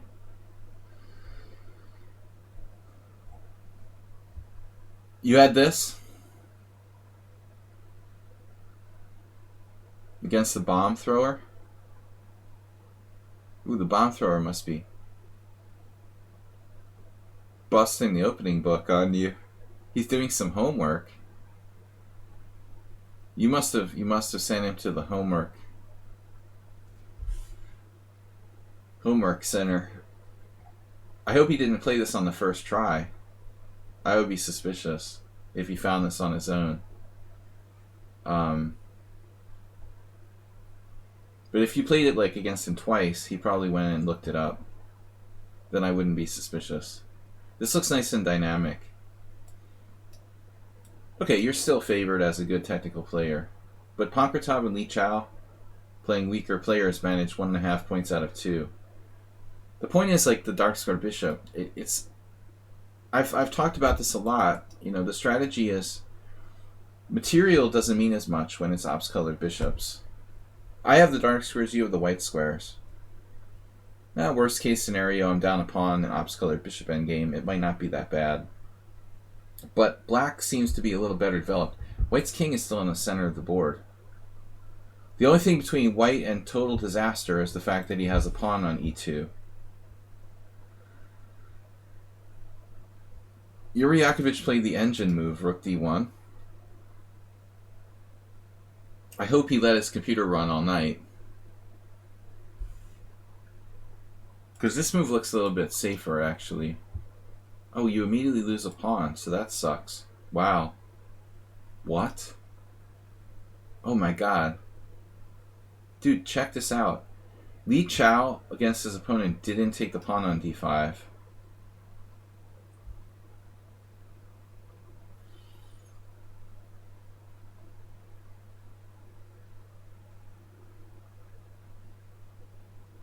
What do you think? Database error? Intentional refusal to take back pawn? To keep winning chances more likely? Guys, I gotta go in just a minute here. But let's take a poll. How many of you vote for Li Chao didn't see it?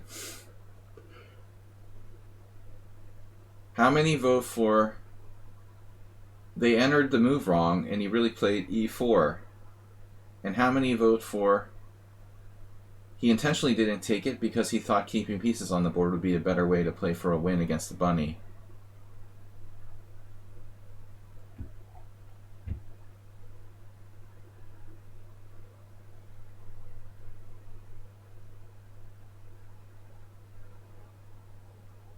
I wonder about incorrect move entry.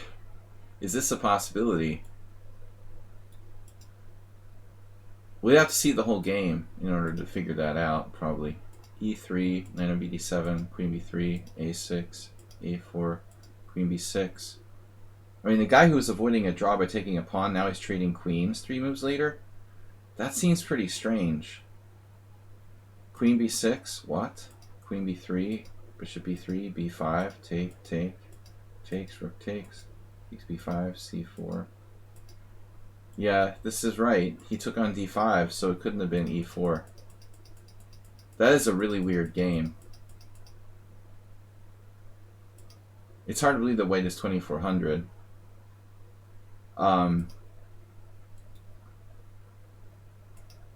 But I mean, how can you justify not taking the pawn and offering to trade queens like 3 moves later? This seems weird. I would just take my pawn back. Schieberspieler would take the pawn. He would definitely take the pawn. We're confident we're going to beat this bunny. Even after taking, you know, trading knights or whatever. We'll find a way to beat him. I don't know. It is kind of drawish after knight d5. But anyway, I don't think bishop f4 is that devastating. This does look like a good line, though. So black has multiple good options against bishop f4. b5 or castles. Just don't play the passive method. Though I guess if you want to win, maybe keeping the pieces on is still valid. But I think the worst choice is what I did against you, Schieberspieler. The lazy man a6 variation. Even that's playable, but I got in kind of a tough spot later on. Alright guys, we're going to be back tomorrow with subscriber stream analysis. Where's my list? Where the heck is my list? Oh. Yeah, subscriber stream analysis Thursday night, 6:30 CET. We'll see you all there. Thanks to JCS for being here earlier, our moderator. You submitted 2 games. Okay, 1 is the limit. I'll pick 1. We'll see you guys tomorrow. Thanks, everybody, for being here to learn something. It's always nice to do more than just play Blitz and maybe pick up something long-term, knowledge-wise. I appreciate you guys watching. We'll see you tomorrow night. Bye-bye.